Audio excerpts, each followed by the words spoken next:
Mga kotse mo ulit. Sinabi mo kasi sa interview mo na 4 na po yung kotse mo na luxury cars. E ngayon, inamin mo 28 lang. Ano nangyari sa labing dalawa? 28 po yung luxury cars, Okay. pero may service cars kasi kami na under the name of the company po. Alright, doon sa 28 luxury cars, ano yan? Rolls Royce? What else?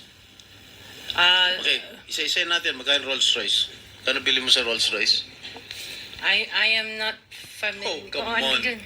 Oh, come Nasa on. ano yata. Bumili ka na napakamahal na kotse, di mo alam kung magkano mo binili. No, I know the price. Oh, yeah. Oh, tell us, Pero tell us. we did not buy this on a cash basis. Parang Ay, Oh, sus! so, how much is the Rolls Sinungaling Royce? So pa. the Rolls Royce was around parang 42. 42 million. Rolls Royce, isang kotse lang yan. What 42 else? million Rolls Royce. The Maybach. Maybach, Mercedes. How much? Parang nasa 22. Parang ganun. 22 million. How many Pwede pa Maybachs? natin pakita yung screen. Just Kaming one. hindi nakakaalam ng kotse na hindi na malaman One. kung ano yung pinagsasabi ninyo eh.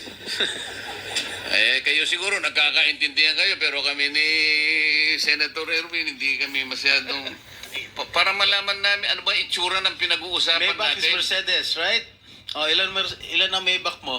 Meron bang Isa lang po. Oh, ano pa? Yung Bentley, Bentley. Wow, magkano yung Bentley mo? 20. You purchased this brand new, all brand new.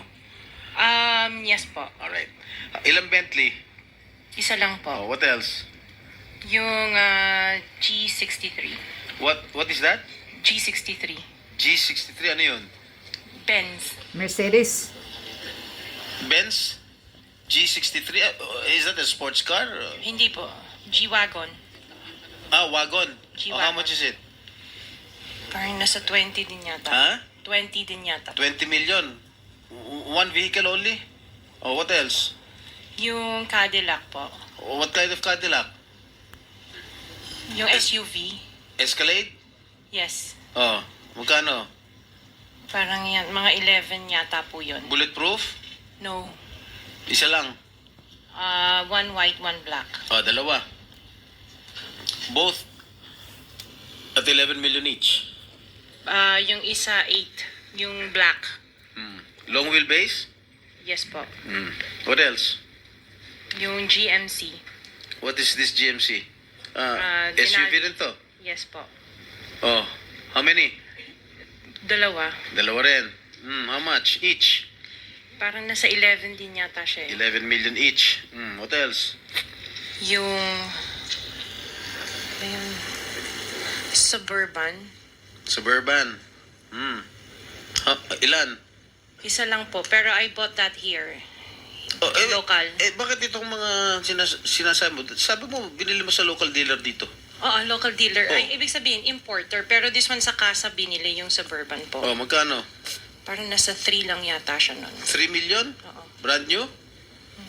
Second hand? Binili mo? Second hand? Tapos lahat itong mga luxury cars mo, yung mga Rolls Royce, Maybach, Bentley, Escalade, G63, pare brand new. Apa. Bakit bumili ka na second hand Suburban? Ano na siya yung lumang model? Hindi siya Yeah. yung brand new model. Kaya nga, bakit ka bumili na second hand? Kasi yun lang yung Samantalang lahat available. yung mga Kasi that was mamahalin the na- time, at that time it was pandemic. So that was the time na yun lang ang available niya. When did you acquire all these luxury cars? All at the same year? No po. When? Since 2022, 21.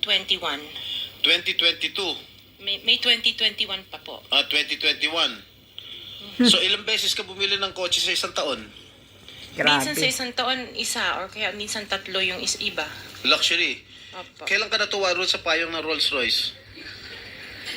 Last year lang po. Last year mo lang na-purchase. Yes po. Yung payong. Dahil sa payong, bumili mo ha? Alright. Bukod sa mga nabanggit mo mga luxury cars, ano pa? Yung mga SUV ng mga engineers ko. Hindi, ilan lang to? 3, 4, 6, 8. I can't remember all at the top of Sa my dami. head. Oo. Sa dami. Apa. So, doon sa 28 na pinurchase mong mga luxury cars, ilang taon mo binuno yun? Yung iba, You start you started purchasing these luxury cars on what year? The long wheelbase, yung mga binanggit ko kanina, that was only 2022 No, or 21. when did you start? Yung iba, like, let's say, the autobiography, 2016 What is pa po. autobiography? Ano yan, Range Rover. Oh, may Range Rover ka 2016. pa pala, di mo sinasabi sa akin, oh, Range Rover. 2016 pa po siya. Ilan? Just the one autobiography and then What the Defender. autobiography? Ito ba yung Range Rover? Range Rover po. Oh, okay, how much did you purchase? 16. 16 million. 2016 pa po yun. Ilan? Isa lang po siya. What else aside from Range Rover? Sabi mo? Defender. Defender, ano siya? Range Rover. Range Rover din. Oh. Ilan? Isa lang po. Magkano? Nasa parang 7 yata yun. 7 million? Aha. Ano pa? The Evoque. Ano? Evoque. What is Evoque? Range Rover. Range Rover pa rin. Oh, marami ka pala Range Rover. Oh, Evoque. Ito yung, maliit ba ito? Malaki? Maliit. Okay, magkano? Parang nasa 5 lang yata po siya. 5 billion. Oh, what else? Lang, ha? Sarap ng buhay mo, ah. Oh, sige, ano pa? Hindi ko na maalala yung iba eh. Sa dami talaga, hindi mo maalala, no? Sino-sino gumagamit itong mga luxury cars ninyo? Kami po. Everyday, Iba-iba. siguro sa pag-aalis kayo nung umaga, Rolls Royce ang gamit mo. Pag uwi mo ng tanghali, kakain, pag lalabas kayo, may back naman ang gamit. Ganun ba yun? Sa dami nyo ng kotse. This is really, for me or for all of us, for all the Filipino people watching, this is unbelievable. This is crazy. To have 28 or 40 Yeah, luxury baliw. cars at your disposal. 28 Ngayon lang ako luxury. nakarinig na isang tao o mag-asawa na ganito kadami ang kotse na Uy. mamahalin. Hindi na bali yung mga Fortuner, okay lang. Pero kayo, Rolls Royce, Maybach, Mercedes-Benz, Bentley, Escalade, Range Rover, ilan? GMC, Suburban, G63, di ko na nga naintindihan yan eh. Tapos pera ng gobyerno. O sabi ni Senator Soto, tapos pera ng gobyerno. Ano ba? Katas ng pera ng mga taxpayer. Sa konsyensya nyo, madam. Hmm. Isang tanong. Hindi ako naniniwala na wala ko yung contact sa DPWH. Yan, ang Hindi kami totoo. naniniwala. Pati siguro si Minority Leader, hindi naniniwala wala kayong contact. Pati si Chairman, hindi naniniwala wala kayong contact. Ngayon, May huwag ka porsinto tumingin yan. tumingin ka sa akin.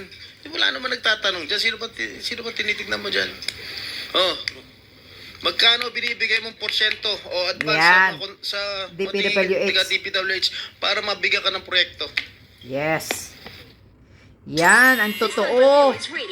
Kasi kuha niya lahat ang proyekto eh. Sa DPWH eh. Imagine, baliw sa mga sasakyan.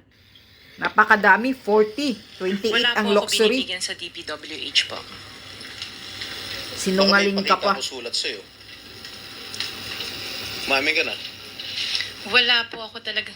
Kasi hindi po ako nakikipag-transact with the DPWH. At the end of the day, pag nagsinungaling ka, Kulong nyo yan.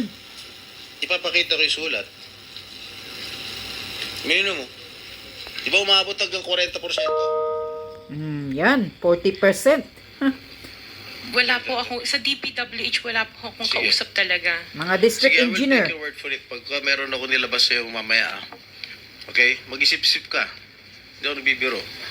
One last question, Oh, Mr. last Chair. question. Yeah, Mrs. Diskaya, meron bang pagkakataon yung siyam na pag-aari mo ng construction company, meron bang pagkakataon na sila naglalaban sa isang bidding, sa isang kontrata? Hindi po. Sigurado ka? Pag makakuha ako ng record sa Pagpapakaalam ko. DPWH na si St. Timothy, si St. Gerard, si Alpha Phi Omega, sino pa? Si Alpha and Omega and St. Gerard, hindi po sila nagsasali sa isang bidding. Pero Okay nga. yung ibang licenses, magkakasama sila minsan. And then, so minsan naglalaban-laban yun, Sham. Yes po. Oh, so that is not a legitimate bidding. Dahil yung siyam na yon na naglalaban-laban sa isang award sa isang kontrata, iisa lang ang may-ari. Correct. So Siya kahit lang. sino doon, kahit sinong manalo doon sa bidding na yon, ikaw ang panalo. Dahil sa'yo lahat yun eh. Correct? Siya pa rin. Matalino. Tama? Hindi po kasi Niluluko ibibigay mo yung talaga may-ari tayo ng ng mga ano na to. companies. Sus. Kasi sabi I'm mo just lang ikaw. concerned with Alpha and Miss Omega. Diskaya, Opo. kanina, sinabi mo Alpha Phi Omega lang ang sa'yo. Opo. Nung tinanong kita ulit, inunumerate ko lahat yung siyam na korporasyon, inamin mo sa'yo lahat yun. Oh, di ba? The records will bear me out. Opo. Oh, ngayon, ang tinatanong ko sa'yo, yung bang siyam na korporasyon na yon, Panglimang tanong na. naglalaban-laban ba sa bidding yan? Panglimang Yes tanong po. na yan eh. Sabi mo kanina, last question. Hindi ba sumagot? Ay, sumagot. Oh. Hindi, sagutin mo. Opo, sumagot ako. Oh, Opo. naglalaban-laban. Opo. So pag naglalaban-laban yung siyam na korporasyon sa isang kontrata, at kung sino manalo ron, kahit isa sa siyam na manalo, sa'yo pa rin yun, ikaw pa rin ang panalo. Kita nyo, mga taong bayan? Ganito tayo niluluko, ha? Imagine, isang may-ari, pero mayroon siyang mayroon siyang siyam na contractor project, na siya pa rin ang nagmamay-ari. Grabe, ha? Napakatakaw mo, madam. Napakasaki mo. Ha? Imagine, 4 lang daw ang anak niya. Tinatanong ni Jingo Estrada kung yung 28 lang daw yung luxury cars niya. Pero noong unang nagmamayabang siya sa interview kay Corina at kay sino yung isang lalaki, sabi niya may 40 cars siya. 40 lahat yung sasakyan niya. Pero ngayon, ang sinasabi niya, 28 lang daw yung luxury cars niya. Like, yung Rolls-Royce, yung Bentley, yung Cadillac, Mercedes-Benz, kung ano-ano pa, Range Rover. Yun, mga mini-mention. Imagine, ilan milyon bawat isang sasakyan lang. Ha? Madam, nakakahiya ka. Akala mo ang tingin ng mga tao sa'yo, bilyonarya ka? Hindi po. Sa pagyayabang mo, sa pagpapa-interview mo kay Corina noon, sa sasakyan mo doon sa bahay mo, sa basement mo na ang laki-laki, daig pa ang mall ng parking lot. Ha? Dahil sa napakadami mong sasakyan, ang akala mo, napakasikat mo na? Dahil ang dami mong sasakyan, bilyonarya ka na? Hindi po. Ang tingin namin, isa kang kawatan. Yun ang pumapasok sa utak ng mga ordinaryong Pilipino. Isang kawatan kayong mga kontraktor. Yan ang katotohanan. Yan pinagbili mo yan, sana gigisahin ka pa ng tudo nila ni Jingo Estrada dyan. Kung magkano lang yung salin ninyo na sinasubmit ninyo sa BIR.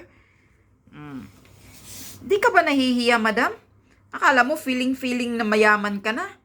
Dahil may 28 luxury cars, may 40 cars all, at 4 daw yung anak niya. Ginagamit daw yun. Paano mo magagamit yun lahat?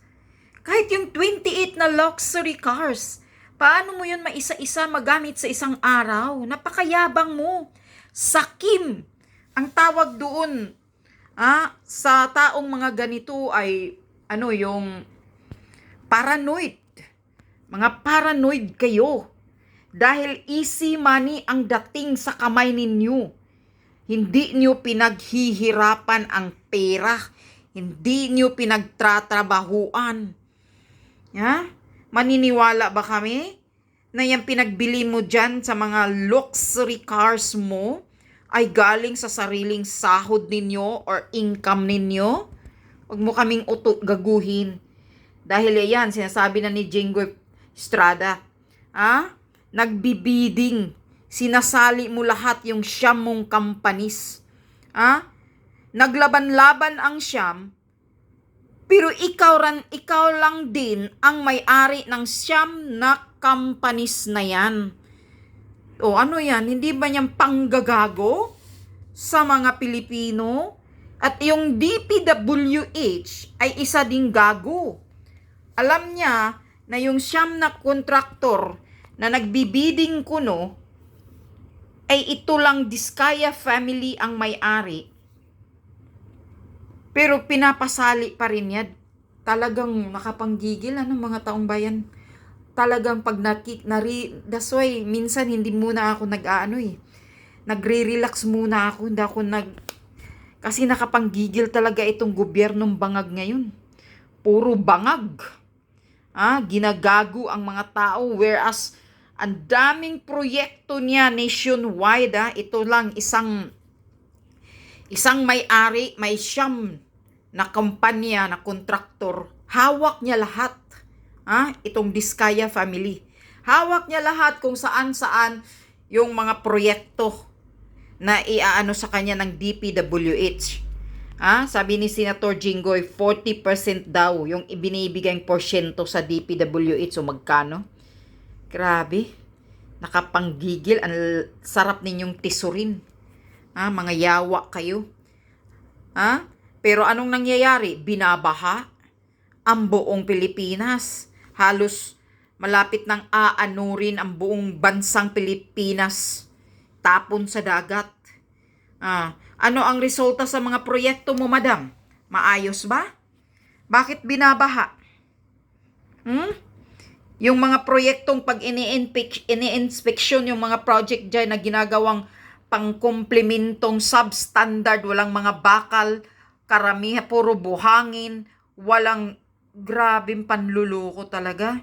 Whereas ang daming naghihirap sa mga Pilipino, madam. Kung akala mo yung pera mo, hindi mo na kayang hawakan, kaya pinagbili mo na lang ng 40 cars, 28 na luxury cars, mabuti pa siguro pinagbibigay mo na lang sa mga mahihirap. Sana yung pera mo, binibigay mo sa mga mahihirap, tinutulong mo na lang sa mga naghihirap na halos hindi na makakain ng 3 beses isang araw. Yung kapus na kapus, maraming mga matatanda dyan na halos hindi na nga makabili ng mga gamot. Sana tinutulong mo ng ganun yung pera mo, madam. Hindi na ipagyayabang mo ng mga luxury cars mo yung pera ng mga taxpayer. Putang ina. Nakapanggigil talaga. Ganito tayo gagaguhin. Itong DPWH talaga ang pinakakurap na agency. Pinakakawatan. Kung ano-ano yung mga sabi pa nga ni Ping Lacson, sindikato. Maraming sindikato sa DPWH. Yung mga district engineer. O tingnan mo, mayroon na nga district engineer ngayon na hinuli. Dahil nagbabribe siya sa isang matinong congressman ng 3 million para hindi siya maimbestigahan sa mga proyektong ginagawa niyang kagaguhan. Putang ina. Ganito tayo niluloko ng mga karamihang mga district engineer. Kaya talaga yung DPWH, burahin yan. Burahin yung DPWH na magnanakaw. Sindikato. Putang ina.